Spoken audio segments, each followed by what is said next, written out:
Sunday happens, the message resonates, and then Monday morning arrives. For many churches, that spiritual momentum hits a wall because the distribution systems meant to carry the message forward simply stop. To fix this, you have to take that one Sunday event and stretch it into a continuous ecosystem that runs all week. There is a framework for making this shift called the 10 Commandments of Digital Discipleship. The first and 10th rules make the goal clear. The mission field is digital, and you must extend your reach past the physical walls to meet people on their phones.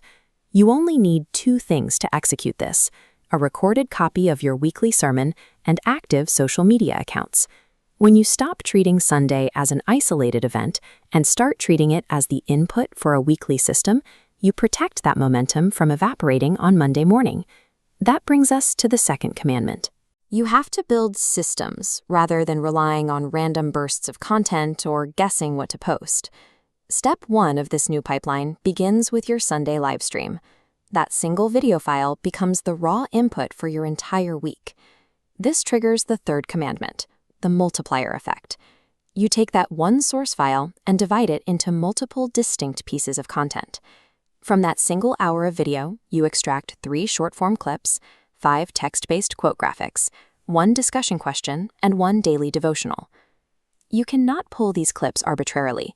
You need to scan the video specifically for moments of high emotion, clear teaching points, or strong declarations. By multiplying the content this way, you create enough material to cover a full week of touchpoints. You expand your reach without adding extra hours of labor to your week. Now that you have your 10 assets, you have to apply the 5th commandment. Speak the native digital language of the platform you are posting to. A common mistake is taking the exact same video file and the exact same caption and broadcasting it across every platform at once. For example, if your internal sermon theme is faith in hard times, that phrase won't perform well on a search-driven platform. You translate it into an SEO-optimized title, like How to Trust God When Life Falls Apart, Sermon. SEO, or search engine optimization, is the practice of structuring your text so platforms like YouTube recommend it to users searching for those specific topics. That approach works for long-form YouTube videos, but if you take a 1-minute clip to Instagram Reels or TikTok, you need to open with a fast, engaging hook that immediately tells the viewer why they should stop scrolling. When you move to X, you strip away the video entirely. You take a single, concise quote from the sermon and format it as a short text post using pre-written templates. Formatting 10 pieces of content for 4 different platforms is time-consuming. You apply the 7th commandment here by using automation tools to generate your captions and format your clips, keeping your workload manageable. Translating your files into the native language of each platform ensures your content aligns with how people actually use those apps. You remove the friction of discoverability, making it easier for new audiences to find and understand the teaching. You have your content, and it is formatted correctly. The final step is distribution. You map these posts out using data so you aren't guessing when to hit publish. This diagram shows a blank weekly calendar grid, broken down by days and hours. This is the foundation of your posting schedule. We start with Facebook. You schedule your faith and marketplace posts to go live during the highest engagement windows, between 8 and 9:30 a.m. or in the evening between 7 and 9 p.m. Next, you map out Instagram. Your Reels and behind-the-scenes content perform best when scheduled from 11 a.m. to 1 p.m. or later from 6:30 to 8:30 p.m.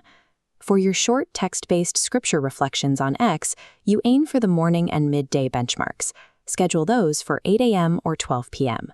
Finally, you place your long-form YouTube uploads into the mid-afternoon slot, specifically between 2 and 4 p.m. By following this specific data-backed schedule, you remove the chaos of manual posting.